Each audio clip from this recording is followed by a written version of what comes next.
você pode encontrar em física. Um deles, que a gente vai estudar agora, que eu fiquei com a parte de eletricidade, então vou deixar aqui só a parte de eletricidade, e a gente vai estudar de início a questão dos circuitos elétricos, tá? Vamos começar de uma maneira bem básica, eu dividi em 4 momentos, essas aulas de eletricidade, com foco, claro, no Enem.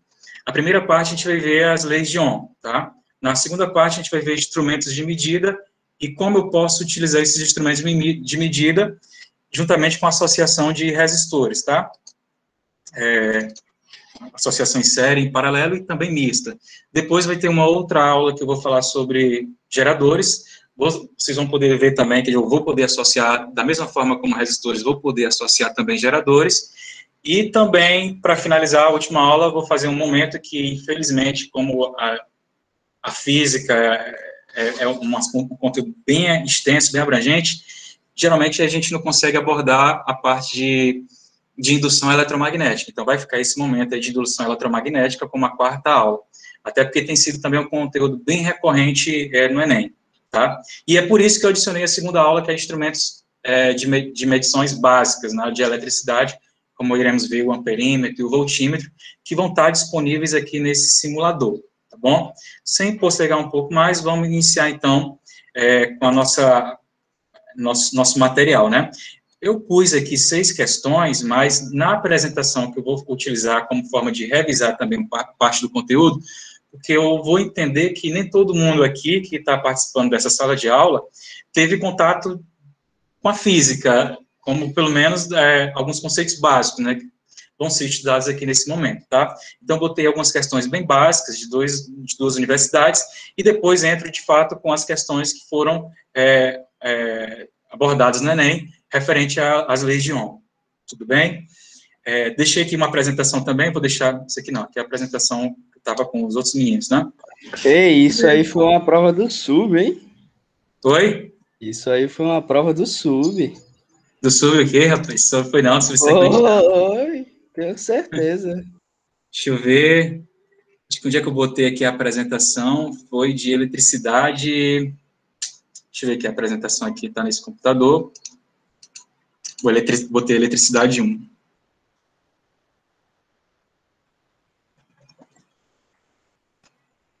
Bastante, turma, estava aberta aqui a apresentação, deixa eu ver.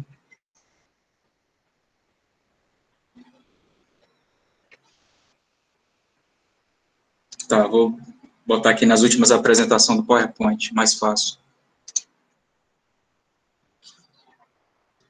Que hoje eu já dei 3 aulas já, né? Tá, basicamente isso aqui. Então, vamos começar. Lista de exercícios. Essa aqui é a apostila com o material que eu fiz, e eu vou deixar aí para o João Batista depois postar no grupo, tá? É uma apostila que eu fiz, basicamente bem contextualizada, tem muito texto, para quem sabe, eu gosto muito de texto, de conversar sobre o conteúdo, tentar deixar de uma forma mais contextualizada possível, tá? Então, aqui eu botei, tem uma conta de energia minha, aqui é realmente o que aparecia numa resistência elétrica do chuveiro, e por aí vai. Então, vou deixar aí para o João Batista depois postar, tá? E aqui estão até a primeira e a segunda lei de Ohm, que é o que a gente vai abordar na aula de hoje. Sem muitas delongas, vamos para a primeira questão aqui, né? Deixar aqui meu quadro branco.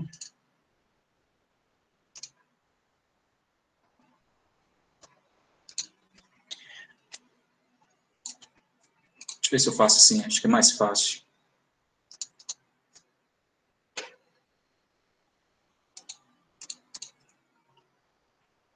Vou tirar um print aqui.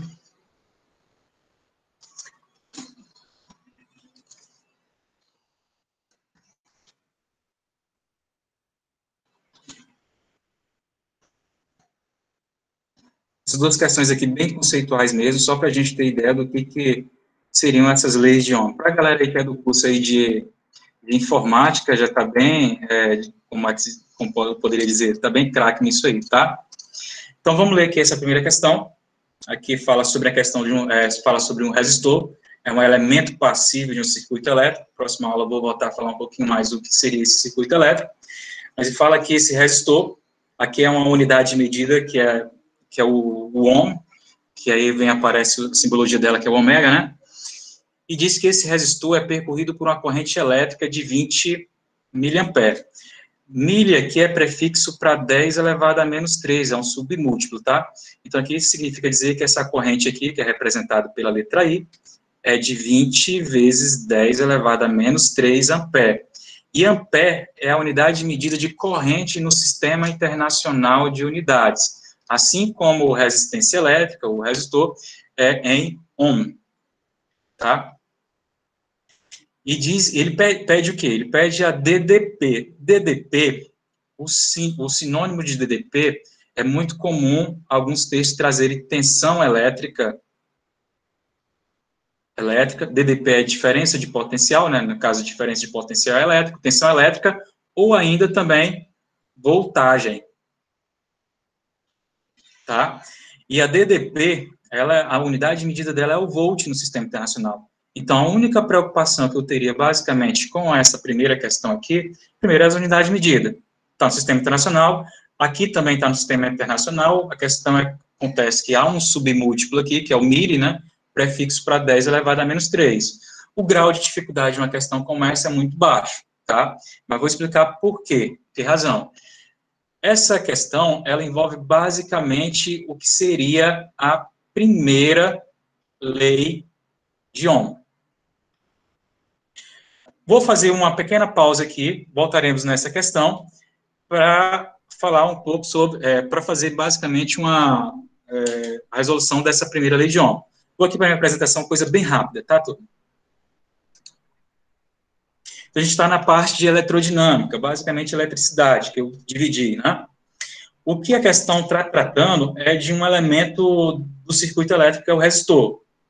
Para quem não sabe, para quem está vendo a primeira vez, ou para quem está querendo uma pequena revisão, o que seria esse resistor, né? A função exclusiva do resistor que a questão traz é efetuar a conversão de energia elétrica em energia térmica. E disso vai decorrer um dos efeitos importantes na física, que é o efeito Joule, que também é um efeito muito cobrado nas avaliações do Enem, pelo menos o entendimento acerca dele, tá? Pelo menos de provas anteriores. Então, o que seria esse efeito Joule, né? É o fenômeno de transformação da energia elétrica em energia térmica, tá? E esse resistor, esse dispositivo, esse elemento passivo do circuito, que tem essa função exclusiva de converter essa energia elétrica em energia térmica, a simbologia dele é muito comum, vir dessa maneira, tá? Outros livros didáticos, até mesmo o próprio Enem já trouxe essa outra simbologia aqui, tá? É a mesma simbologia para resistor, tá? Não tem problema nenhum. E aqui mostra que esse resistor é percorrido por uma corrente I, tá? Quando é submetido por uma diferença de potencial U. É aquela DDP que o texto traz. DDP, lembrando, de novo, sinônimo de voltagem ou tensão elétrica, tá? Tudo bem? E aqui sendo a simbologia. O que fala, então, essa lei de Ohm, essa primeira lei de Ohm? Ela estabelece a dependência entre a causa da corrente elétrica, que no caso é a DDP, e o efeito dessa DDP, que no caso seria a corrente elétrica I, para um dado resistor, tá? Então, o que seria essa lei de Ohm? Ela diz o quê? Que a tensão a qual ele é submetido nos extremos nada mais é que o produto da resistência dele elétrica pela corrente, como está escrito aqui em cima, tá? Então, a tensão elétrica, ou seja, a DDP, nada mais é que o produto da resistência pela corrente. Claro que você pode brincar um pouco com essa questão e determinar o valor da corrente, de que maneira? Se eu isolar o valor de I aqui, o R que está multiplicando, ele passa para o outro lado dividindo. De maneira que eu tenho que a corrente nada mais é que a tensão dividida pela resistência. Ou ainda, eu posso dizer que a resistência nada mais é que a tensão dividida pela corrente. Essa aqui é a maneira que inicialmente foi estudada em eletricidade. Pegava-se a tensão e dividia pela corrente que percorria um dado resistor. E via que, a depender da característica desse resistor, ele tinha um caráter ômico, tá? Eu vou voltar aqui um pouquinho atrás, vou mostrar aqui para vocês como é que eu posso usar esse PHET, né? Esse simulador aqui de início eu botei aqui. Então, aqui eu tenho um resistor. Esse resistor aqui eu posso mudar os valores, aqui já está no Sistema Internacional de Unidades, como vocês podem ver, está em ohm. Esse resistor, eu vou ligar aqui a uma fonte de tensão. A uma fonte de tensão, uma bateria, tá? Essa bateria, 9 volts. Só que eu vou arredondar aí para os 10 volts, tá? Unidade de medida aqui no Sistema Internacional. Vou ligar esse resistor a essa fonte de tensão.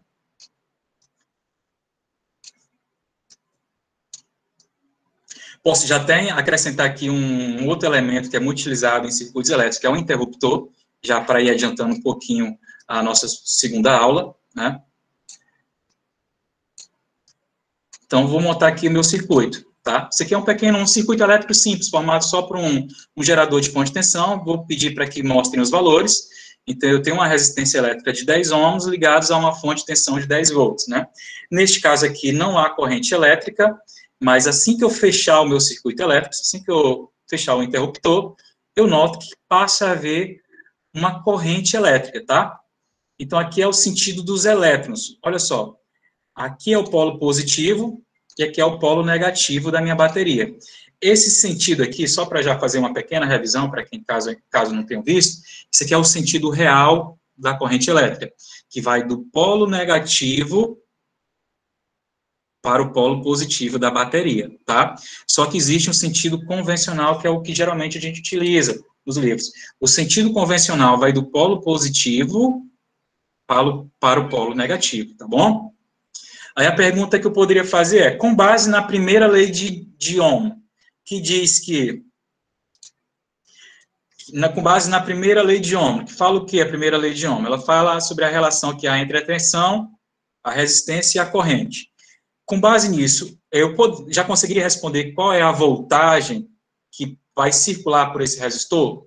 Bom, eu poderia, inclusive, brincar aqui depois com o PHET, tá? Mas antes de responder essa aqui, vamos responder qual é a corrente que vai circular aqui, né? Então, tem uma fonte de tensão de 10 volts ligada a uma resistência de 10 ohms. Quanto é que seria, então, essa corrente? Bom, se eu utilizar lá, vou abrir até uma outra janela aqui.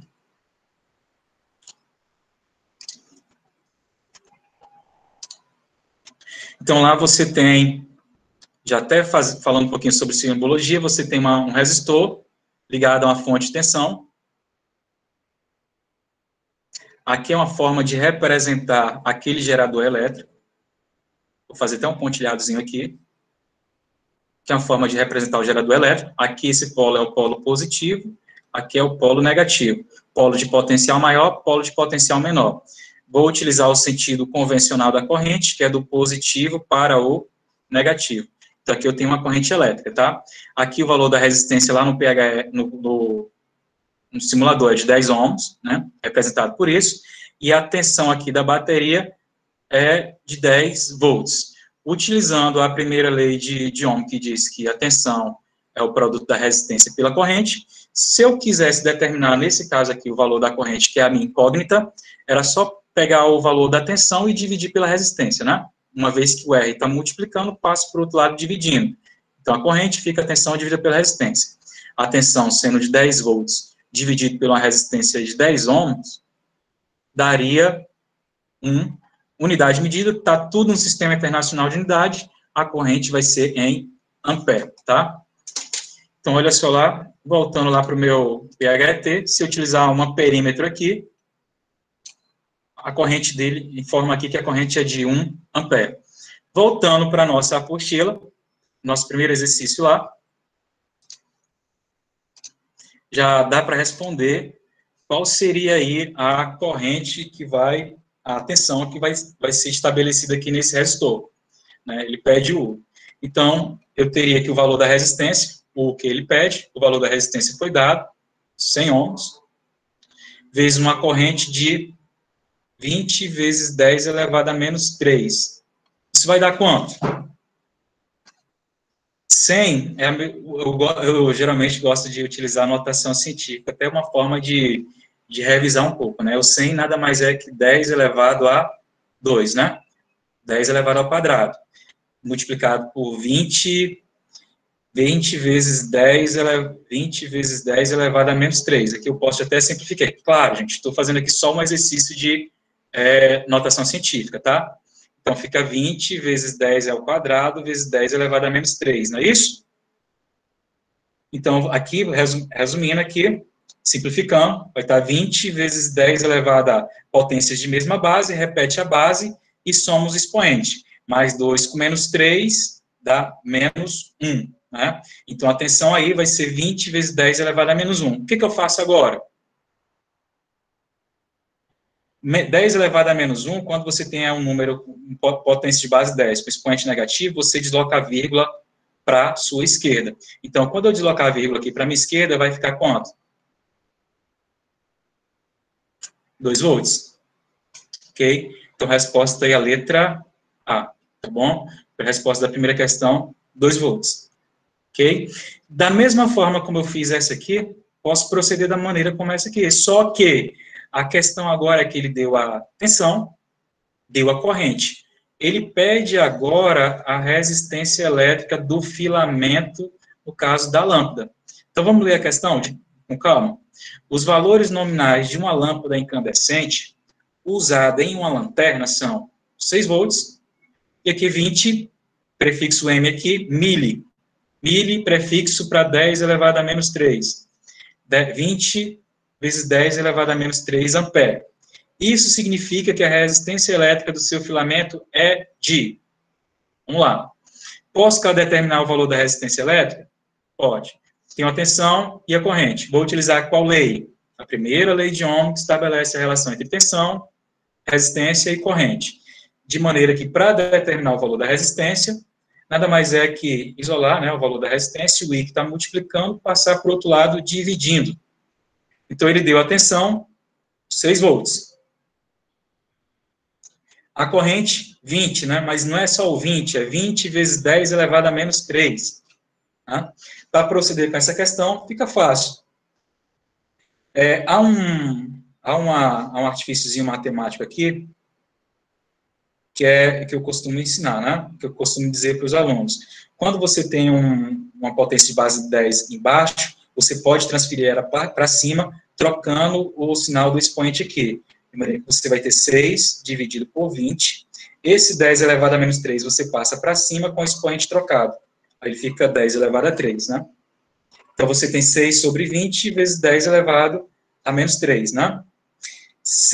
Alguém pode falar, professor, posso 10 elevado a 3, posso dizer que isso é 1000? Porque 10 elevado a 3, né? 10 vezes 10 vezes 10, né?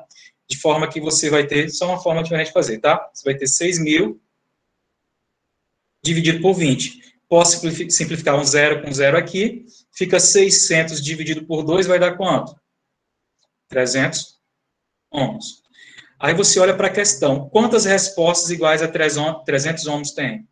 Tem a letra B, a letra C e a letra D.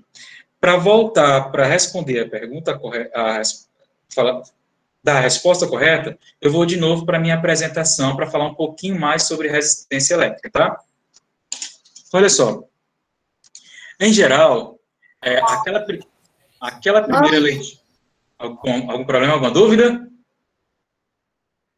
Então tá. Em geral, para a gente falar sobre a primeira lei de Ohm, é necessário que esse resistor ele seja ohmico. O que significa dizer que ele é ohm? Ele vai obedecer a segunda lei de Ohm. Quando você tiver um gráfico da tensão em função da corrente, você vai ter uma reta. O que significa dizer isso, professor? Ele é um resistor linear. A resistência dele não varia com a temperatura, tá? Ou seja, R é constante para um dado resistor, mantida a uma temperatura constante. Então, se eu pegar um resistor desse e manter a temperatura dele constante, ele vai ser um resistor ohm. Acontece que os resistores reais, eles têm um comportamento, até uma determinada faixa de temperatura, eles se comportam como resistor ohm, obedecendo a primeira lei de Ohm. Depois de um dado funcionamento, uma vez que ele converte energia elétrica em energia térmica, e esse efeito a gente acabou de ver no primeiro slide, que é chamado efeito Joule, a resistência dele muda, tá? Inclusive, a resistência aumenta com o aumento da temperatura. Então, o ideal é que esses resistores, na verdade, o ideal é que os equipamentos elétricos ele tenham uma temperatura estabilizada, que eles não aqueçam tanto. Então, se você pensar bem para um computador, por exemplo, quando ele esquenta muito, né, esse computador está durante muito tempo em funcionamento, ele começa a travar, começa a ficar mais lento, tá? Isso é justamente devido ao efeito do aumento da temperatura, que faz com que a resistência elétrica nos materiais aumente, tá? E então os resistores, eles deixam de ter esse comportamento ômico, tudo bem? Daí a necessidade desses computadores terem um sistema de resfriamento, ok? Celular é muito comum. Antigamente, os celulares era muito comum eles travarem depois de você manter ele na tomada carregando. Então, você carregando o computador ainda em uso, ele aquecia muito rápido, ele travava bastante, tá? Hoje, claro que tem um controle um pouco melhor dessa qualidade, devido à qualidade dos equipamentos dos circuitos elétricos também, ok? Então, a questão é, a maioria, na verdade, os resistores mesmo reais, com o aumento da temperatura, a resistência também aumenta, tá? Aí eu vou bem aqui para nosso exercício, né? Então, vamos ler aqui o que está sendo dito. A gente já viu que não é de 150 ohms, né? 300 ohms sempre com a lâmpada acesa ou apagada. Olha só, ele está dizendo que a resistência elétrica da lâmpada, que é de 300 ohms, vai se manter a mesma, tanto ela acesa quanto apagada. É errado. Quando ela está acesa, principalmente uma lâmpada incandescente, para quem não sabe, a lâmpada incandescente, ela tem um efeito mais de aquecer do que necessariamente iluminar. Em geral, elas têm 8% de eficiência, uma eficiência muito baixa. Isso significa dizer o quê? Que de toda aquela energia que ela recebe, simplesmente 8% é transformado de fato em luz. Os outros 92% são transformados em calor, tá bom? Então, ela aquece muito. Você tentar pegar uma lâmpada incandescente acesa, você vai se queimar. Então, como a temperatura dela aumenta muito, a resistência dela também aumenta. A resistência dela não se mantém constante, a resistência dela varia, tá bom? Então, vamos para a letra C. Então, essa aqui não é, né? Porque a resistência de um objeto real, ele varia com a temperatura. Letra C. 300 ohms com a lâmpada acesa e tem um valor bem maior quando apagada. Falso. Quando apagada, ela está a uma temperatura menor, então ela apresenta uma resistência menor, tá bom? Vou até dar uma pausazinha depois nessa segunda questão para falar sobre um tema que é de física moderna e que não tem porquê eu não fazer lapidar pelo menos um pouquinho, tá? Agora vamos para a letra D. A letra D diz o seguinte, 300 ohms com a lâmpada acesa e tem um valor bem menor quando a lâmpada está apagada. Quando a lâmpada está apagada, a resistência dela é bem menor. Tudo bem? Então, a resposta correta aqui é a letra D. Essas especificações aqui é quando ela está ligada, tá? 300 ohms. E se eu apago a lâmpada, a temperatura dela cai, né? Até um valor de temperatura ambiente e esse valor se torna menor. Ok? Alguma dúvida aí, turma? Professor Matheus, ele levantou a mão aqui, acho que ele vai falar. Matheus, pode falar. Ele mandou aqui no chat, eu vou ler para o senhor. Não, o senhor vai ler? Matheus, se fosse um resistor não ômico, na verdade, essas lâmpadas, na verdade, todos os resistores em si, eles dependem da temperatura. Teoricamente, para uma faixa de temperatura pequena, baixa, que ele não aquece tanto, ele tem um comportamento ômico. Se a temperatura aumenta muito, ele deixa de ter esse comportamento ômico e passa a ser um resistor não ômico, tá bom? Mas a resposta, aí sim, se o resistor ele se mantivesse com o mesmo valor, independente da temperatura, se o resistor ele fosse de fato ômico e não mudasse e a temperatura fosse mantida constante, aí a resposta seria, na verdade, é a letra B. Seria 300 ohms, tanto faz a luz está acesa ou apagada. E se ele fosse de fato um resistor ômico, um resistor teórico, tá bom? Mas como ele é um resistor real, é uma lâmpada incandescente, no caso, e a temperatura varia e muito quando está acesa ou está apagada, a questão é, quando a temperatura aumenta muito, a resistência aumenta também na mesma proporção, tá? Então, letra D, olha só, 300 ohms quando a lâmpada está acesa, mas quando está apagada, esse valor de resistência aqui é bem menor, ok? Deixa eu ver se eu tenho aqui algum simulador aqui no... Na verdade, acho que eu não tenho um simulador de um resistor real aqui no PHET, tá bom? Não tem um resistor aqui, teoricamente, que seria ômico para não ômico, para fazer aqui, mostrar para você o gráfico, tá bom? Mas o gráfico seria basicamente, deixa eu ver aqui como é que seria um gráfico. Vou tentar mostrar aqui para você. Então, por exemplo, você tem um gráfico da tensão em volts, né? E aqui a corrente em ampere. Aí você pega lá um resistor ôhmico. Um resistor ôhmico, o gráfico é linear. Isso aqui é um resistor ôhmico. É um resistor teórico. Resistor ôhmico. Para um resistor não ôhmico, aí já é um pouco diferente. Ele não é linear. Ele varia. Ok? Ele não é linear, ele tem um comportamento com uma curva aqui, tá? É o mesmo gráfico da tensão em função da corrente. Acontece que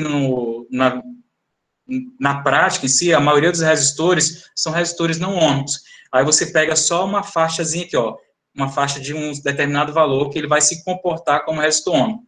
Acima de uma dada temperatura, ele perde muito essa questão de manter uma relação entre a primeira lei de Ohm, U igual a R sobre I, e que R vai ter um valor praticamente o tempo todo constante.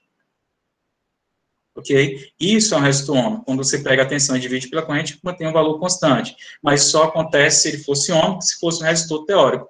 O que, na verdade, não ocorre na prática, né? Se você pegar, de novo, posso citar o exemplo aí do computador e qualquer equipamento elétrico que você tiver e tiver um superaquecimento, ok? Aquecer mais, vai ficar mais lento, vai gastar até mais energia, a velocidade de processamento vai ser outro, e por aí vai, ok?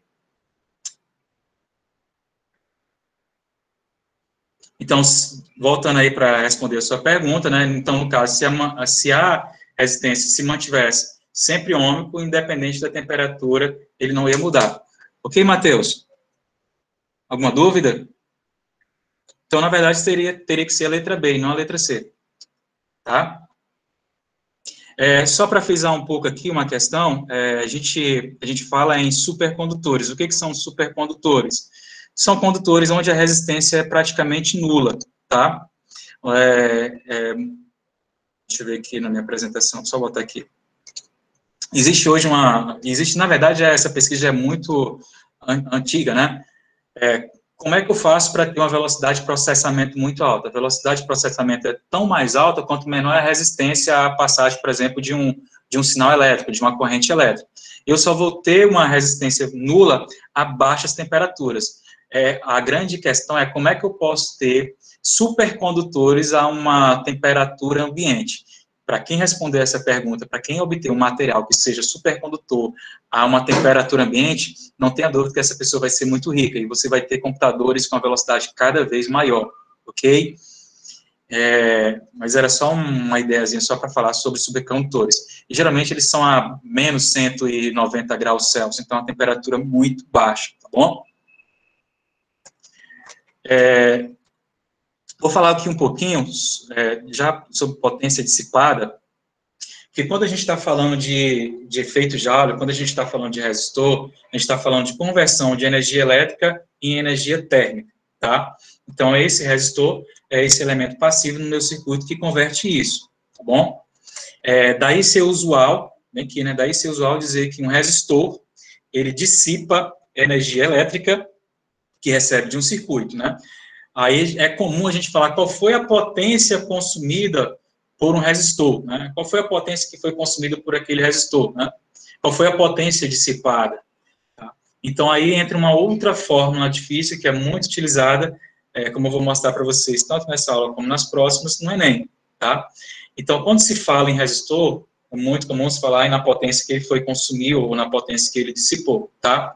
E a potência em física, a potência elétrica em física está associada com a tensão.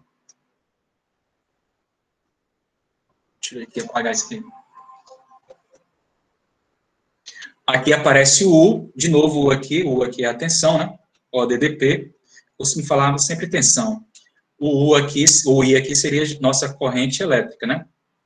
Então, para eu determinar, por exemplo, a potência dissipada por um determinado equipamento elétrico, no caso aqui o resistor, esse elemento passivo, É só eu pegar o valor da tensão a qual ele está submetido e a corrente que percorre ele, tá? Só que existem outras maneiras de determinar a potência. A gente vai utilizar bastante essa aqui, em três questões que, se eu não me engano, que eu deixei para essa apostila e para a próxima da outra aula. Tira-se muito essa aqui, tá? Então, potência é U sobre I. Como é que eu faço para determinar... Por que aqui, então, está trazendo R vezes I ao quadrado ou U ao quadrado sobre R? É simples. A tensão, de acordo com a primeira lei de Newton, a primeira lei de Ohm, é o produto da resistência pela corrente. Então, no lugar do U, eu posso botar R vezes I. Né? R vezes I. Aí fica ainda o I da fórmula, né? Então, no lugar do U, eu botei o produto de R vezes I, né? De maneira que a potência pode ser determinada de que forma? R, I vezes I dá I ao quadrado, né? Então, tá aqui tem uma outra forma de calcular a potência. A outra maneira de calcular a potência é, no lugar do isolar o valor no caso de I, né? I é U sobre R, né? O R que está multiplicando passa para o outro lado dividindo. Aí, nessa mesma fórmula aqui, U vezes I, no lugar do I eu vou botar quem? No lugar do I, eu vou botar U sobre R. De maneira que a potência fique igual a U ao quadrado sobre R. Eita. Eita, sai. Sobre R. Então, eu tenho três maneiras aí de calcular a potência. Professor, eu preciso decorar essas três maneiras de calcular a potência? Não, não precisa. Desde que você saiba a primeira lei de Ohm, que diz que a tensão é o produto da resistência pela corrente, e a definição de potência elétrica aqui, né, que é a mais comum, né, é o produto da tensão pela corrente. Depois é só fazer um artifício matemático, brincar com uma questão ou outra, isolar, que você vai ter, tá? Professor, uma outra dúvida. Tá, eu tenho decorado essas três formas de calcular a potência. Qual utilizar no momento da questão? Aí vai depender muito de como o enunciado vai trazer. Se o enunciado trouxer tensão e corrente, claro que você vai saber que vai aplicar essa aqui. Se de alguma forma o enunciado trouxer o valor da resistência da corrente, vou utilizar essa. Agora, se o enunciado não mencionar corrente elétrica, mas mencionar tensão e resistência, claro que eu vou para essa outra aqui. Tudo bem? Então, vai depender do enunciado. Tá? Então, vamos ver aqui uma outra questão aqui, já uma que caiu, alguma que porventura possa ter caído aqui no Enem aqui. Já uma questão, vou pular essa questão 3 aqui, que eu vou montar esse circuito lá no... Na verdade, eu vou montar esse circuito lá no PHET, tá? E até porque eu já vou falar aqui sobre...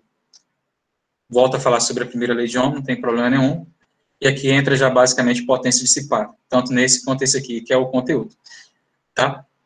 Acho que mais fácil, então, prosseguir com o que a gente já estava, né? Potência dissipada. Vamos lá. Questão 4, depois me cobrem aqui para voltar na questão 3, usar o simulador lá para montar esse circuito, ok?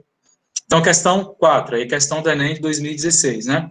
Claro que nas outras apostilas tem todas as questões do Enem, tá? Dos últimos anos até o de 2020, ok? Então, um eletricista deve instalar um chuveiro que tem as especificações. 220, vou botar lá para nosso quadro branco.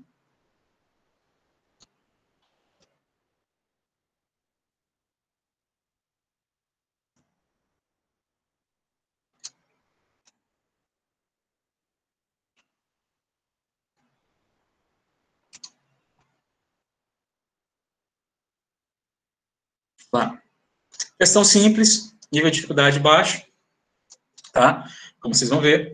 Aqui vamos ficar atentos só às unidades de medida, né? E o que a questão pede, né? O eletricista deve instalar um chuveiro elétrico que tem as seguintes especificações. 220 volts. 220 volts é a tensão de funcionamento dele, né?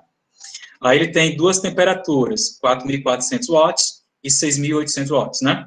Essa aqui, com certeza, é uma que é referente a quando você está na posição verão, que você não precisa tanto aquecer a água, né? E essa aqui é a posição inverno, que você precisa aquecer mais a água já está fria, né? Está mais fria, né? Então, você precisa aquecer, demanda mais energia, demanda mais potência dissipada para poder aquecer a água. Então, esse aqui você utiliza no inverno, né? Então, para a instalação dos chuveiros, recomenda-se uma rede própria, com fios de diâmetro adequado e um disjuntor dimensionado à potência e à corrente elétricas previstas, tá bom? Então, com a margem de tolerância de até 10%, ok? Então, quando a gente determinar aqui o que ele está falando, esse chuveiro elétrico vai demandar uma determinada quantidade de corrente elétrica, mas aí a gente vai utilizar uma tolerância. Uma vez que a gente calculou aqui um determinado valor, a gente vai dar uma tolerância aí de 10% para mais, né? Ok? Que é o que ele fala aqui. Então, os disjuntores são dispositivos de segurança utilizados para proteger as instalações elétricas de curtos circuitos e sobrecargas elétricas, e devem desarmar sempre que houver passagem de corrente elétrica superior à permitida no dispositivo. Nos meus slides e na apresentação eu falo um pouco mais sobre esse disjuntor, tá bom? Essa chave magnética, são chamados também de chaves magnéticas, ok? E vão funcionar de acordo com o princípio de indução eletromagnética, que vai ser tema da nossa última aula. Chave magnética, ok? Então, para fazer uma instalação segura desse chuveiro, o valor da corrente máxima do disjuntor deve ser o quê? Então, você vai instalar esse chuveiro elétrico. Claro, a corrente máxima ele vai demandar em que situação? Quando estiver na posição verão ou na posição inverno? Claro que vai ser aquela onde demandar uma potência maior, né? Equipamentos elétricos que demandam uma potência maior, claro, vão demandar uma corrente elétrica maior, ok? E quais foram os dados que ele me deu? Olha só, ele está pedindo o valor da corrente elétrica. Os dados que ele me deu foi o quê? A tensão de funcionamento dele, 220 volts. Ele me deu também o valor da potência, que eu vou representar só pela letra P. Ah, professor, eu vou utilizar 4.400 watts ou 6.800? Se ele pede a corrente máxima, eu vou utilizar com a potência máxima que esse chuveiro pode me fornecer, que no caso é 6.800 watts, né? Então, qual é a relação que há entre corrente, tensão e potência? Eu tenho que potência nada mais é que a produto da tensão pela corrente. A potência aí que foi dada foi de 6.800 watts, a tensão 220, e daqui eu vou calcular o valor da corrente. Para determinar o valor da corrente, o 220 está multiplicando, vai passar para o outro lado dividindo. Então, eu vou ter 6.800 dividido por 220. Zero cai com zero. Alguém tem calculadora aí para fazer rapidinho aí? Vai dividir 680 dividido por 22. Isso vai dar 30,9. Aproximadamente, né? Aproximadamente aí 30,9 ampere. Não é isso? Só que tá, alguém muito desatento poderia, eita, letra C. Marquei. Errado. Lembra que na questão ele falava sobre uma questão de tolerância máxima, próxima de 10% aí, né? Uma tolerância próxima de 10%. Então, pode ser que haja alguma oscilação de energia por conta de, sei lá, de qualquer coisa, um curto-circuito, ou oscilação de energia que ocorre mesmo, principalmente em época de chuva, e pode vir a danificar os equipamentos, né? Mas aí vamos chegar ao seguinte, a corrente, então, máxima, que eu vou poder usar no disjuntor, é os meus 30,9 ampere, mais os 10% aí, de quem?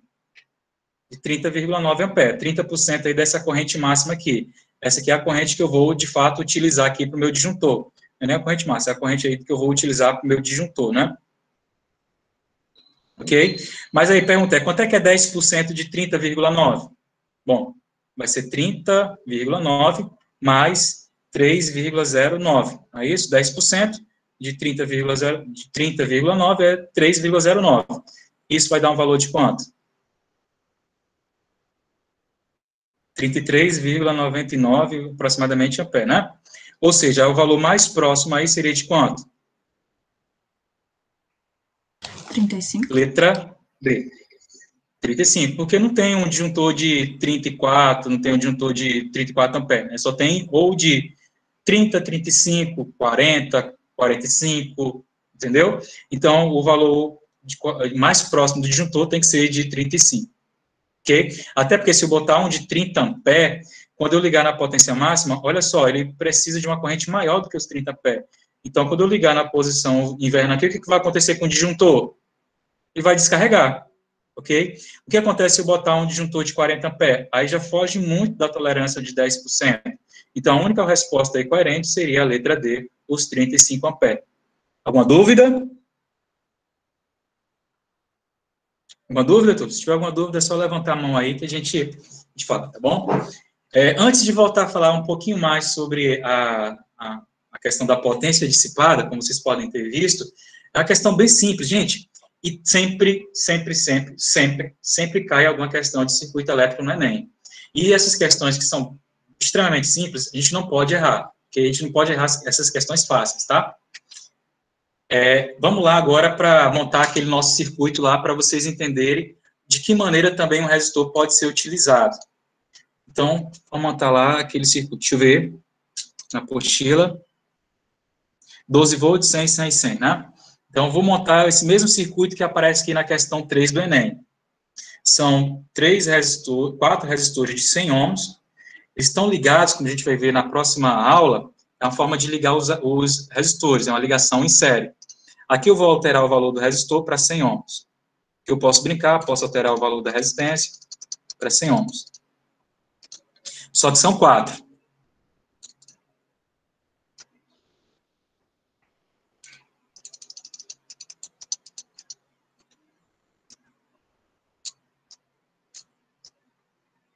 Gosto demais desse simulador aqui. Facilita muito o entendimento de circuito elétrico. Mais outra aqui de 100 ohms.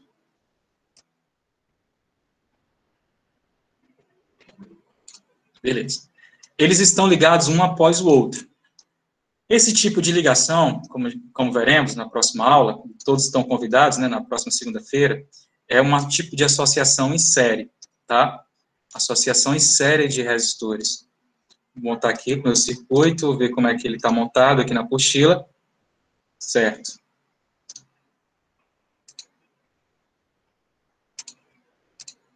Então, tem aqui um.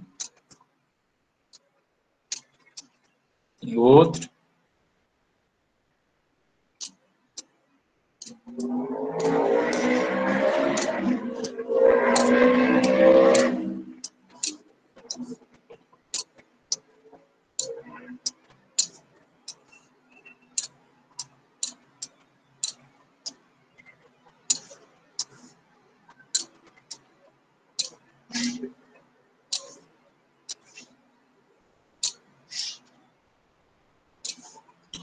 E eles estão ligados a uma fonte de tensão de 12 volts.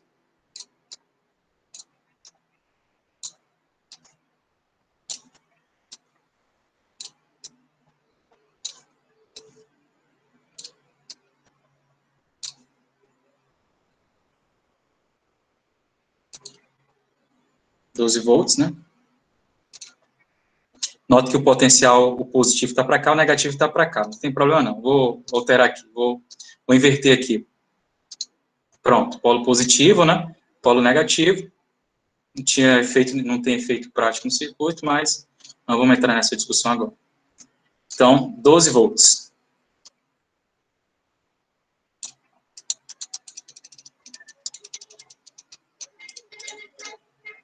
Certo. Eu quero que vocês fiquem atentos a uma coisa aqui, ó. Aqui é um dispositivo que mede tensão. Aqui é um voltímetro. Para eu pegar esse voltímetro, eu vou medir a tensão aqui em dois extremos aqui. Quando eu meço a tensão nesses dois extremos, está dando aqui uma tensão de menos 12 volts. Por quê? Porque, na verdade, eu tenho que botar aqui, esse aqui é o polo negativo, aqui é o polo positivo. Pronto, 12 volts, ok? Noto que eu tenho, vou pedir para mostrar os valores. Tenho 4 resistores de 100 ohms ligados em série, tá? Olha só o que acontece quando eu ligo esses 4 resistores em série e qual é uma das finalidades do resistor. Além de converter energia elétrica em energia térmica, por questão do efeito Joule, os resistores também são utilizados como divisores de tensão, ok? Então, olha só, eu tenho 12 volts nos extremos. Ok? Só que se eu pegar só um resistor, eu noto que tem 3 volts aqui. Se eu pegar os dois resistores, vou ter 6 volts. Por quê? Eu tenho resistores iguais, cada resistor desse vai dividir, ele vai produzir uma queda de tensão de 3 volts, de maneira que esse aqui produz uma queda de tensão de 3 volts, os dois produzem uma queda de tensão de 6 volts, 3 vão produzir uma queda de tensão de 9 volts, e, claro, os 4 vão produzir uma queda de tensão de 12 volts. Eles são abaixadores de tensão também. Então, se, eu quero abaixar a tensão, eu não posso ligar a minha bateria, não posso ligar um dispositivo diretamente à bateria de 12 volts, porque esse dispositivo é de 9 volts, tá?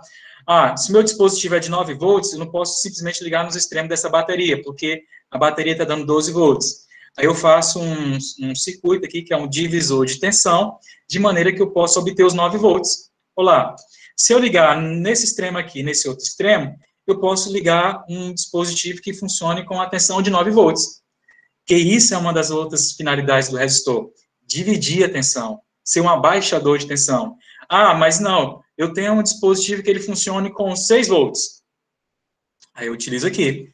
Como os resistores são idênticos, cada um deles vai produzir a mesma queda de tensão. Se são 12 volts, se são 4 resistores iguais, claro, 12 dividido por 4, cada um vai produzir uma queda de tensão de 3 volts. Beleza, galerinha? Então, aqui eu posso alimentar um dispositivo, um radinho, um controle remoto. Olha só, o controle remoto são 3 pilhas, são 2 pilhas associadas em série de 1,5. Veremos isso também com a associação de geradores elétricos, tá? 2 pilhas em série de 1,5 vai dar os 3 volts. Mas eu não tenho pilha de 3 volts, mas eu tenho que ligar aqui esse equipamento. Poderia, grosso modo, fazer um circuito como esse, divisor de tensão, tá bom? 6 volts. Professor, eu posso, então, ligar aqui nesses 2 pontos aqui? Pode. Posso ligar aqui nesses 2 pontos, não necessariamente aqui, porque aqui também vai ter uma queda de tensão de 3 volts. Professor, posso ligar 6 volts num ponto e no outro? Posso. Porque cada um desse aqui é 3 volts, totaliza 6 volts aí de tensão nos extremos aí desses 2 pontos aí, tá bom? Ou como eu posso ligar bem aqui, ó. 3 volts, 9 volts, bem aqui. Então, vamos lá para a questão do Enem, como vai ficar fácil agora para a gente compreender. Dá um print aqui, bota lá para o...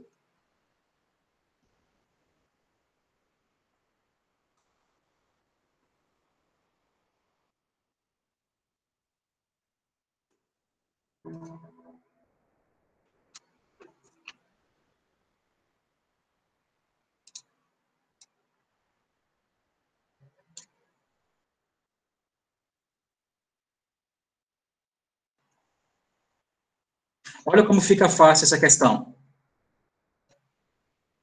Um estudante tem uma fonte de tensão com corrente contínua que opera numa tensão de 12 volts. Como aquela lá que como eu montei lá no simulador, né? Como precisa alimentar equipamentos que operam em tensões menores, ele emprega 4 resistores de 100 ohms para construir um divisor de tensão. Então, uma outra finalidade aí do resistor como um divisor de tensão, né? Obtém esse divisor associando os resistores como exibido na figura. Esse tipo de associação, como eu havia dito, e vai ser mostrado na próxima aula, é uma associação em série, né? Ok? Os aparelhos podem ser ligados entre os pontos A, B, C, D, E, né? Dependendo da tensão especificada. Acontece que ele tem um equipamento que opera em 9 volts, com uma resistência interna de 10 kg. 10 kΩ é a resistência do dispositivo. O prefixo KI, diferentemente do mili, o K é prefixo para 10 elevado a 3. Então, enquanto o Mzinho, né, se aparecer o M, é prefixo para 10 elevado a menos 3, o prefixo K é quilo, é prefixo para 10 elevado a 3. Ou seja, você vai ter uma resistência aí de quanto? 10.000 ohms. Ok? Então, você vai ter uma resistência de 10.000 ohms, ou 10K. Ok? Entre quais pontos do divisor de tensão esse equipamento deve ser ligado para funcionar corretamente? Primeira ponta, vamos responder só isso aqui, em que pontos o equipamento pode ser ligado corretamente? Vamos ver a primeira questão, depois a gente, para quem não, professor, eu não sei fazer os cálculos, mas só isso já poderia eliminar algumas questões, quer ver? Eu posso ligar entre o ponto A e C? Entre os pontos A e C, eu vou ter quantos volts? Cada resistor vai produzir uma queda de tensão de 3 volts. Então, 3 volts aqui, 3 volts aqui. De maneira que daqui para cá eu vou ter 6 volts. Logo, não seria a letra A, porque o equipamento funciona com 9 volts. Posso ligar entre os pontos B e E. Opa, ó, ponto B e E. Posso até voltar lá no simulador. Se eu ligar entre os pontos aqui é o ponto A, B, né? B, C, D e E. Olha, o ponto B e E, eu tenho 9 volts. Show! Então, aí eu poderia... Epa, vou botar aqui uma coisinha aqui, que eu estou em dúvida. Isso aqui pode ser, né? Vamos ver, entre os pontos A e D. Se eu botar entre os pontos A e D, também vai me fornecer 9 volts? Também vai me fornecer 9 volts, porque eu tenho 3 aqui, mais 3 aqui, mais 3 aqui. Então, entre o ponto A e D, também vai fornecer 9 volts, né? Entre os pontos B e E, a gente já tinha visto que pode, né? Entre os pontos A e E. Entre os pontos A e E aí, eu vou ter, na verdade, os 12 volts completos da fonte. Então, eu não poderia. Só aí, antes eu tinha, se eu chutasse, eu tinha chance de, chutando, escolher uma de 5. Teria uma chance no chute de 20% de acerto. Não que eu estou ensinando você a chutar, mas se você for chutar, chuta pelo menos com um pouquinho de ciência, né? Então, aqui você eliminou 2. Agora, antes você tinha a probabilidade de acertar de 20%, agora sobraram-se 3 itens. Agora, o meu chute dá uma probabilidade de mais de 33% de chance de acertar. Então, melhorou um pouco mais. Mas, para responder essa, é muito fácil. É só a primeira lei de Ohm. O dispositivo funciona com a tensão de 9 volts e a resistência dele é de 10.000 ohms. Ele pede aqui, ele está pedindo a intensidade da corrente, está pedindo I. Cara, qual é a relação que há entre resistência, tensão e corrente? Primeira lei de Ohm, que diz que U é igual a R vezes I. Então, o U é 9, a resistência é de 10.000, né? Vou deixar até assim, os 10.000, e o I. Então, o I vai ser igual a 9 dividido por 10.000. Então, isso aí vai dar o quê? 9 dividido por 10, vou fazer só uma coisinha aqui, ó, 10 elevado a 3, porque 10.000 é 10 vezes 10 elevado a 3, porque isso aqui é 1.000, né? 1.000 vezes 10 dá 10.000. Se eu jogo para cima, fica 9 vezes 10 elevado a menos 3 sobre 10. 9 sobre 10 é 0,9. Aí fica 10 elevado a menos 3. Pergunta, o prefixo de 10 elevado a menos 3 é prefixo para quem? Miliampere. Miliampere. Ou seja, o valor da corrente é de 0,9 miliampere. Qual é a resposta correta? Letra D. Alguma dúvida? Dá para ver como esse simulador ajuda muito no entendimento de circuito elétrico, galera? Muito prático. Eu vou deixar até o link aqui para vocês. Quem está no computador, pode brincar depois de construir o circuito elétrico. Ah, professor, eu posso construir os circuitos elétricos que o Enem me fornece? Eu faço todas as questões de circuito elétrico nesse simulador, turma, que é bem legal. Então, eu vou deixar o link completo, né, só das simulações de física lá no bate-papo. Vai lá, tá aí o FET aí, FET colorado. Vamos para outra questão, né?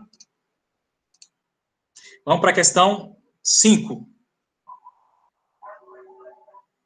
5 e 6, né? São as questões finais aí que faltam.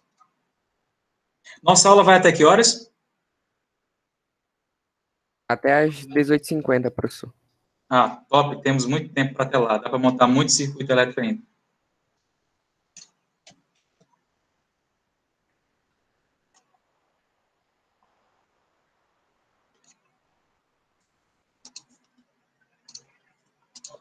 Eita, fiquei conta.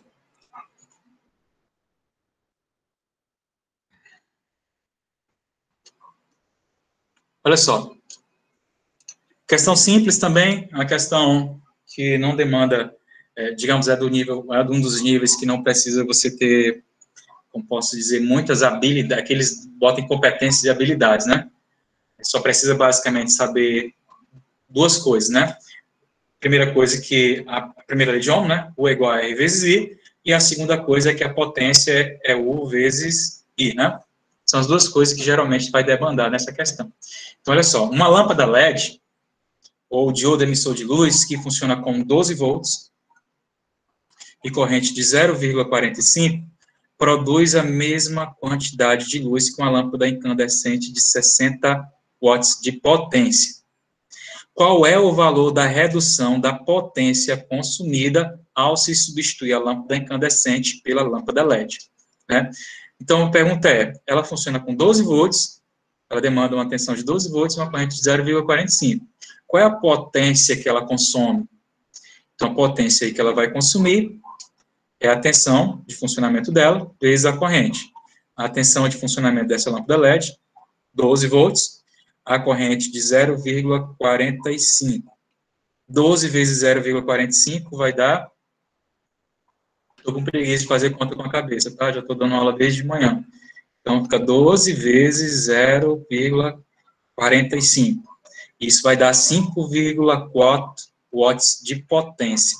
Olha só, essa lâmpada LED aí, ela produz a mesma quantidade de luz, ou luminescência, que uma lâmpada incandescente de 60 watts. Ou seja, tem uma eficiência muito boa, né? A pergunta é, qual é a resposta que você marcaria aí? Alguém desavisado encontrou esse valor aqui, achou, é esse aqui. Aí já vai logo na letra D. Não, não é isso que ele está pedindo. Ele não está pedindo a potência da lâmpada LED. É por isso que é importante você ter uma boa leitura do que, de fato, a questão está pedindo. Ele, na verdade, está pedindo o valor da redução da potência consumida. A lâmpada incandescente antes consumia 60 watts, né? Se eu substituir essa lâmpada de 60 watts por uma de 5,4 watts, qual é essa redução de potência consumida? Potência, redução. Eita, nossa, gente. Vou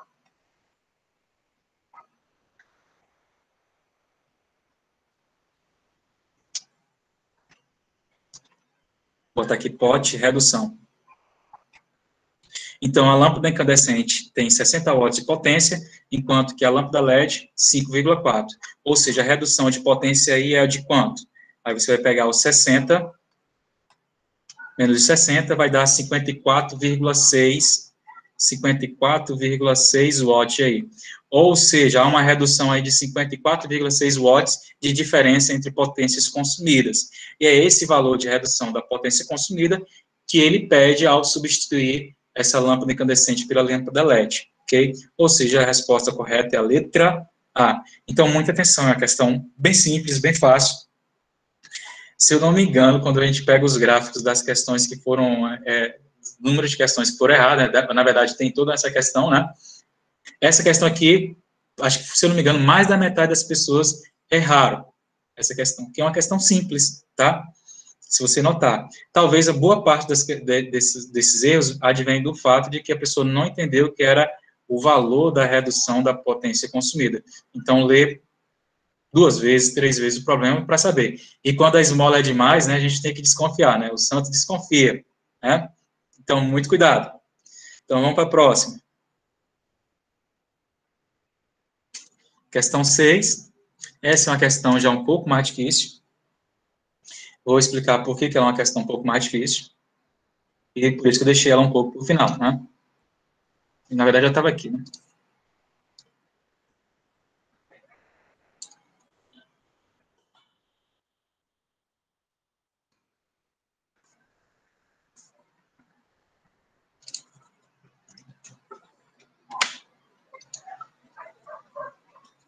Vai, mouse. Cadê meu mouse? A pilha já... Ó, minha bateria já está indo embora. Deixa eu ver, calma aí.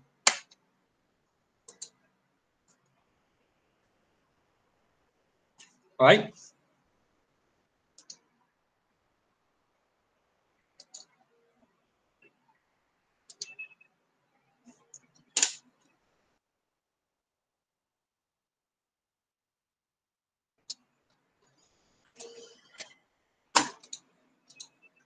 Só um instante.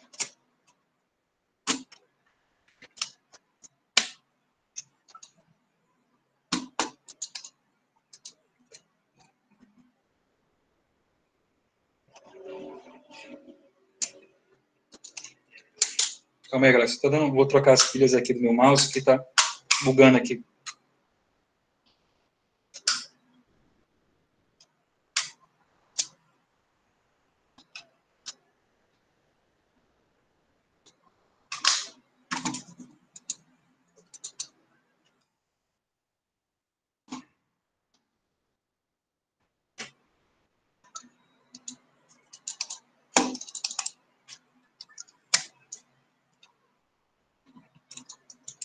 É, bichinho foram embora mesmo.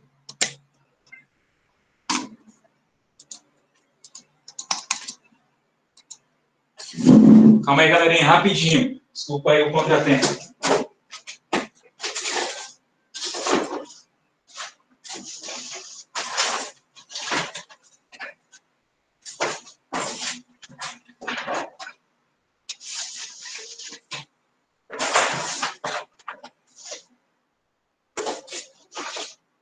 Torcer para que as equipes estejam carregadas.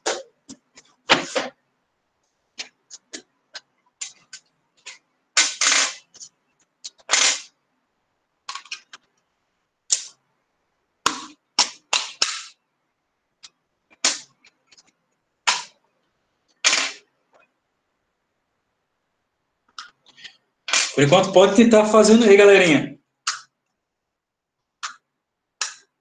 Ah, agora tá. Pronto aqui. Pessoal, boa tarde. Pronto. Tudo bom, Marcelo? Tudo bom, Marcelo? Bom, pessoal, quem estiver assistindo a aula de Marcelo, né, de física, eu vou fazer só um comentário, tá certo? Que é um comentário, uma preocupação dos professores, principalmente os professores de exatas, pessoal de matemática, de física. Nós sabemos que há uma dificuldade natural do nosso alunado, de maneira geral, não é só o aluno do IFRN, de outras instituições, com relação a essas disciplinas, que envolvem cálculo. Então, é necessário que o aluno, ele já tenha até uma base com relação a alguns conteúdos para poder responder algumas questões. Mas isso não impede que você possa participar das nossas aulas constantemente, porque os professores estão comprometidos em tentar minimizar esses problemas, né? Hoje mesmo eu conversei com o Marcelo, semana passada eu conversei com o Aldri sobre isso. Nós sabemos que, às vezes, para você responder uma questão, você precisa de um conhecimento teórico por trás para dar suporte para você responder essa questão, tá? Mesmo assim, os nossos professores vão fazer o possível para tentar minimizar, às vezes, essas deficiências, tá certo? Mas também quero dizer a vocês que os nossos professores se colocam sempre à disposição. Nós temos aquele grupo lá do WhatsApp, então pode buscar os professores, se ficou com alguma dúvida com relação a essa parte da aula que Marcelo está ministrando hoje, ou de outro professor, tá? Vai lá no WhatsApp, tem o telefone do professor, faz o contato no privado com ele, ou pelo próprio grupo, tá bom? Agradeço aí, Marcelo, a sua participação também no dia de hoje. Nada, Marcelo, obrigado. Até mais. Então, galerinha, vamos terminar de fazer essa é a última questão que a gente tem na nossa lista, né? Deixei ela por último. Desculpa aí o negócio aí do meu carregador, né? Minhas pilhas já estavam um pouquinho fraquinhas, né? Mas olha só, antes de voltar a falar sobre essa questão, a gente precisa falar um pouquinho sobre a segunda lei de Ohm. Até então, eu só falei sobre a primeira lei de Ohm, tá bom? Já havia falado sobre essas fórmulas de como determinar a potência dissipada por um resistor, né? Aí vamos falar um pouquinho sobre resistividade, né? Aí aqui fica também uma outra ressalva, nosso PHET, que aqui vai ter uma simulação também que está justamente relacionada à segunda lei de Ohm. A segunda lei de Ohm justamente aqui, deixa eu ver, segunda lei de Ohm, bem aqui. Olha só como é legal esse simulador aqui. O que fala a segunda lei de Ohm? A segunda lei de Ohm é basicamente dizer o seguinte, que a resistência elétrica, ela depende de um comprimento, do comprimento do fio, por exemplo, se eu estiver falando sobre um fio, né? Depende do comprimento do fio e dessa área aqui. Essa área aqui é o que a gente vai compreender agora com esse simulador, que é chamada área da seção transversal do fio. E aqui é o material do que esse fio é feito. A gente sabe que existem diversos materiais elétricos, né? Tem o cobre, tem o alumínio, tem a prata, tem o ouro, né? São metais, né? Geralmente, esses condutores elétricos são metais, ok? Aqui eu vou alterar aqui algumas coisas. Olha só, aqui ele tinha 10 centímetros de comprimento. Se eu reduzir o comprimento do fio, olha só o que vai acontecer com o valor da resistência.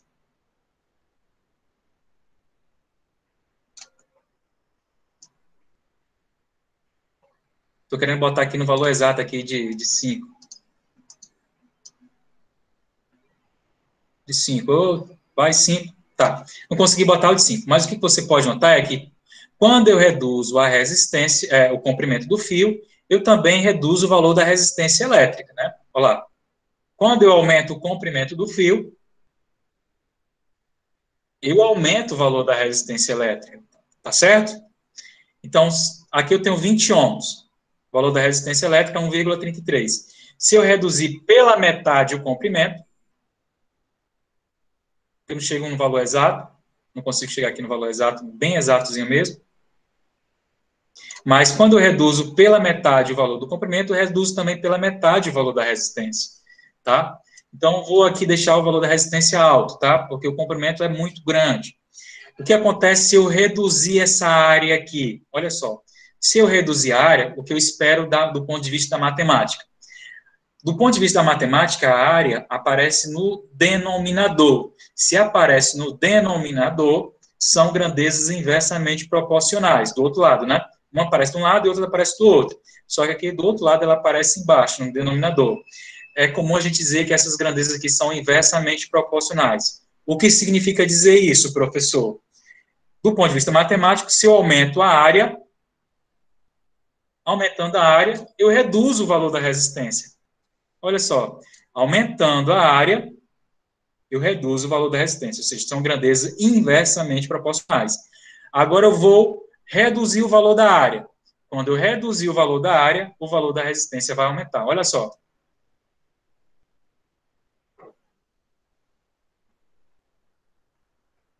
Vixe, resistência bem alta, né? Então, agora eu vou voltar aqui para os valores normais, né? Agora, uma outra coisa, a resistência elétrica depende também da resistividade do material. Quanto maior a resistividade do material, já que são grandezas diretamente proporcionais, né? Quanto maior a resistividade do material, maior também vai ser a resistência elétrica, maior vai ser a dificuldade oferecida à passagem da corrente elétrica, tá bom? Tudo bem? Deu para entender aí, galera? Dá um okzinho aí, né? Dá um okzinho aí na sala de bate-papo, que tá tudo certo, ok? Então, beleza. Então, voltando aqui para a nossa apresentação, vamos falar um pouquinho sobre essa segunda lei de Ohm, né? Então, a experiência mostra que a resistência elétrica de um resistor depende do material, tá bem aqui o Rho, né? A resistividade.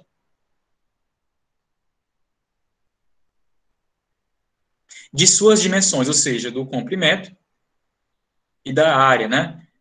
Essa área aqui é a área da seção transversal, comumente chamada de bitola. Para quem for comprar um dia fio aí em alguma loja de material de construção para botar fiação em casa ou de alguma outra forma, lá eles conhecem no popular bitola, que é a área da seção transversal. É o que vai dizer se o fio é grosso ou fino, tá bom? Então, aí o comprimento do fio, claro, você vai medir lá. Se você vai querer botar até só da TV até um ponto da sua casa, que seja, né? Mas a resistência elétrica aí vai depender basicamente do material do fio. Geralmente o fio é de cobre, né? Se você estiver falando sobre instalação elétrica residencial, aí o cobre possui uma resistividade, aí você vai determinar qual é o comprimento que você quer e qual é a bitola, né? Se você vai utilizar para um equipamento que demanda uma corrente muito alta, então a bitola dele vai ter que ser um fio mais grosso, vai ter que ser um fio com uma bitola maior, tá bom? Então, essa aqui é conhecida como a segunda lei de Ohm. O que diz a segunda lei de Ohm? Gente, tem professor que gosta de brincar, porque essa letra grega aqui é chamada de Rho, tá? Então, a resistência é Rho-LA, tá? Aqui é a segunda lei de Ohm, ou fórmula do Rho-LA. Tranquilos? Resistividade, comprimento e a área da seção transversal. E que é aquela letrinha grega chamada Rho. Alguma dúvida aí? Não, né? Então, vamos para nossa questão.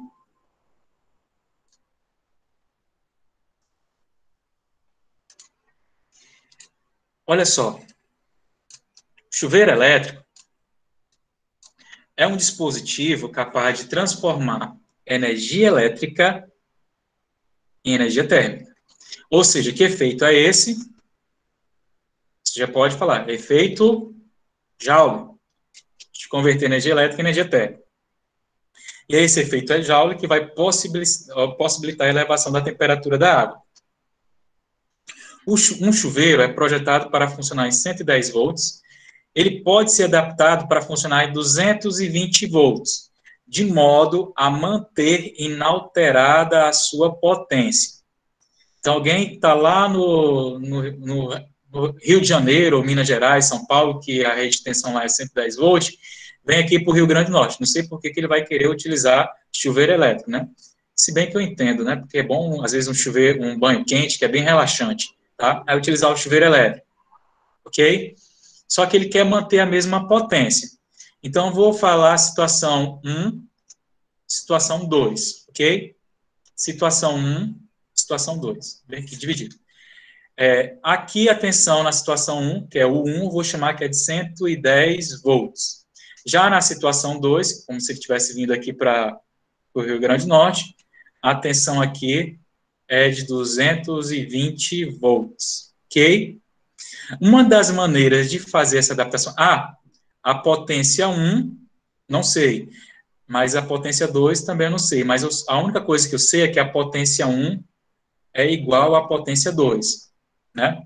Ele vai manter inalteradas as potências, ou seja, a potência 1 é igual à potência 2. Alguma dúvida aí? Ele vai manter inalterada a potência. Tanto faz ele ligar em 110 ou 220, esse chuveiro ele vai manter a potência inalterada. Ou seja, a potência 1 é igual à potência 2, tá? Beleza. Uma das maneiras de fazer essa adaptação é trocar a resistência do chuveiro por outra, de mesmo material e com O. Beleza. Qual é a maneira, então, de fazer aqui, né?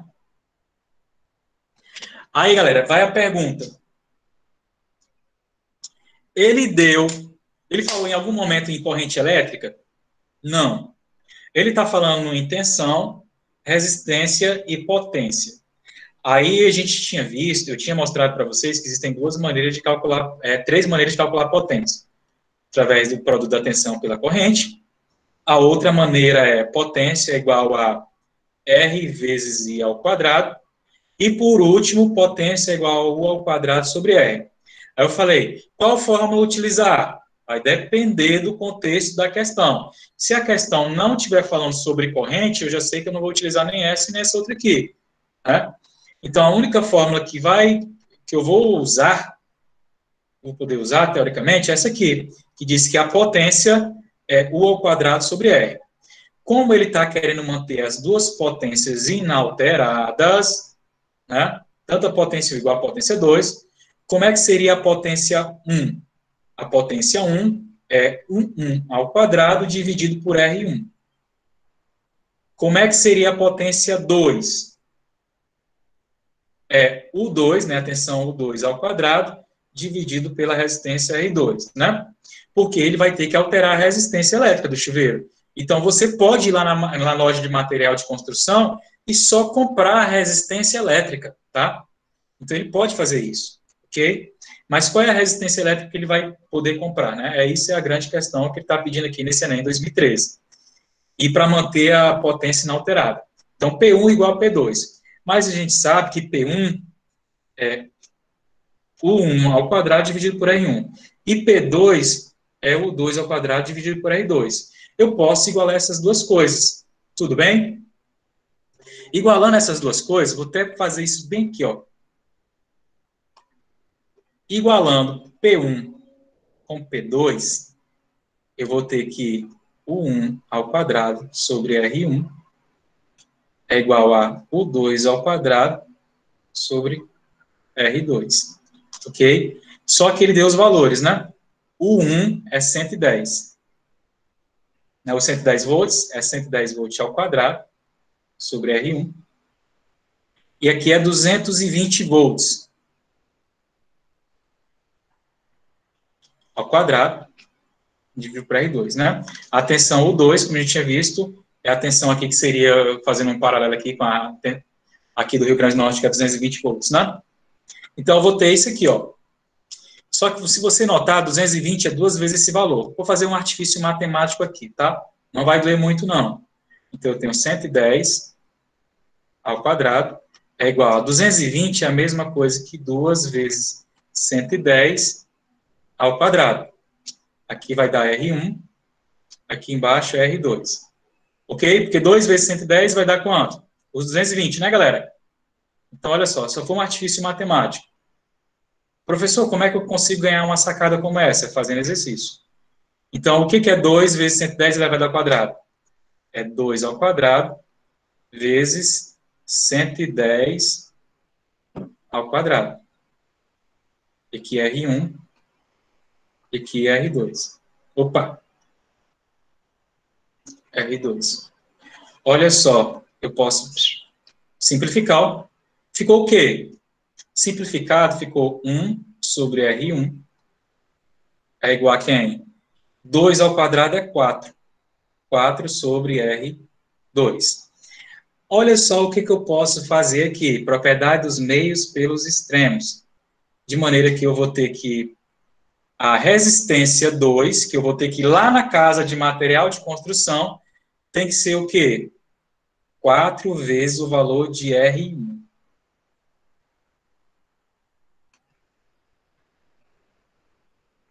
Ou seja, quando eu for lá na loja de material de construção, tenho que comprar um valor de uma resistência, R2, 4 vezes o valor de R1. Certo, vamos ver se tem alguma opção como essa. O que a questão está falando? Então, uma das maneiras de fazer essa adaptação é trocar a resistência do chuveiro por outra, de mesmo material e com. Bom, se é o mesmo material e a nova resistência tem que ser 4 vezes maior, não é isso? A nova resistência, fala bem, frisar bem, a nova resistência tem que ser 4 vezes maior do que a resistência anterior. Como é que eu faço para ter 4 vezes mais resistência? Segundo a lei de Ohm. Como é que eu faço para ter 4 vezes mais esse valor aqui? Ou eu tenho um comprimento 4 vezes maior, né, já que são diretamente proporcionais. Se eu tiver um comprimento maior, eu vou ter uma resistência maior. 2 vezes mais comprimento, 2 vezes mais resistência. 4 vezes mais comprimento, 4 vezes mais resistência. É uma das formas. Ou então, professor, faço o quê? Eu ter 4 vezes menos a área da seção transversal. Porque quanto menor a área da seção transversal, maior a resistência. E elas são inversamente proporcionais. Significa dizer o quê? 4 vezes menos isso aqui vai ser 4 vezes mais isso aqui. Tá bom? Ou, se eu quero 4 vezes mais isso, eu tenho que ter 4 vezes mais comprimento. Alguma dúvida aí, galera? Deu para entender a relação que há entre de proporcionalidade e de inversamente proporcional? De diretamente proporcional e de inversamente proporcional? Vou até escrever aqui no chat, tá? 4 vezes mais comprimento, 4 vezes mais resistência, né? Ou 4 vezes menos, aí eu vou botar aqui, né? 4 vezes menos o A, né? O A aqui é a minha área da seção transversal, né? O que seria a bipola. 4 vezes menos o A, né? 4 vezes mais resistência, porque elas são inversamente proporcionais, né? Ok? Então, vamos ver se tem alguma dessas opções lá no nosso... Isso, Helder. Já a gente volta... Eu já deixo o minuto final para falar sobre essa questão da resistividade, tá bom? Então, olha só. Então, para eu ter 4 vezes mais resistência, né? Olha lá a questão. Vamos ler aqui quais são as opções, né?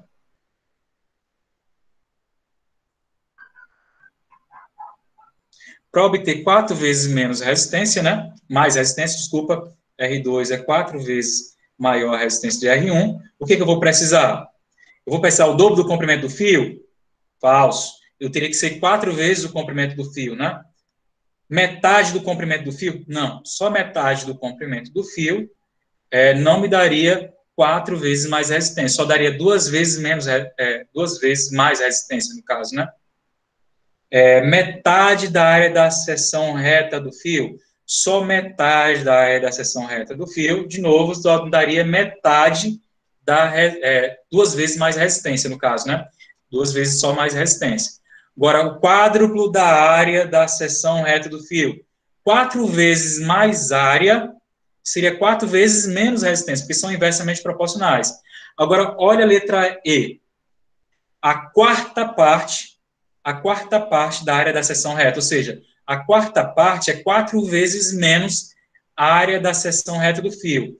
4 vezes menos a área da seção reta do fio me daria 4 vezes mais resistência. Ok? É uma questão mais de lógica. Eu não quero entrar muito mais na matemática, porque eu gostaria só de frisar essa parte aqui mesmo, teórica, lógica, desse simulador aqui. De novo, menos a área da seção transversal, mais resistência. Então, se eu tiver 4 vezes menos isso aqui, ou só a quarta parte dele, já me daria 4 vezes mais resistência, ok? Que é o que eu preciso. Só que como a questão não me disse 4 vezes mais comprimento, a questão em nenhum momento me falou 4 vezes mais comprimento, então não tem como aceitar essa questão, ok? Aqui ela só me falou o dobro do comprimento. O dobro do comprimento do fio só me permitiria 2 vezes mais resistência. Alguma dúvida? Deu para entender essa parte?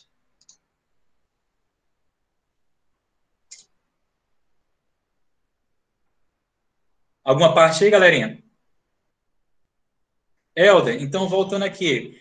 Os materiais com menor resistividade são os condutores?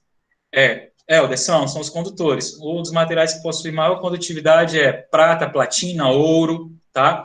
Aí, se a gente for adentrar no campo da física moderna, a gente teria os supercondutores. De novo, esses supercondutores a gente só encontra a baixas temperaturas, tá bom? Tudo bem? Tem um elemento agora que, inclusive, está sendo muito empregado hoje nos estudos, que é o grafeno, que ele tem uma resistividade elétrica muito baixa, tá? Mas isso é um material já mais moderno, ok? Quiser qualquer dúvida aí, vai atrás aí, grafeno, que é a revolução nos próximos equipamentos eletrônicos, com telas flexíveis, né, transparentes, inclusive. Alguma dúvida, galerinha? Temos 5 minutos aí.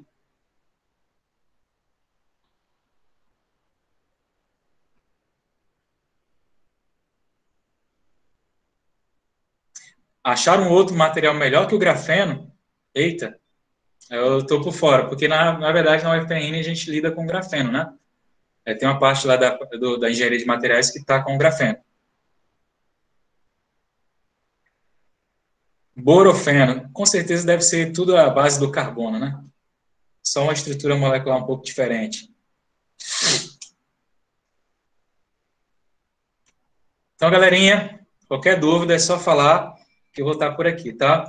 Dá uma olhada depois na apostila, o material que eu tentei fazer, e ver se gosta lá. Pode me dar um feedback pelo WhatsApp também, ok? E até segunda-feira que vem.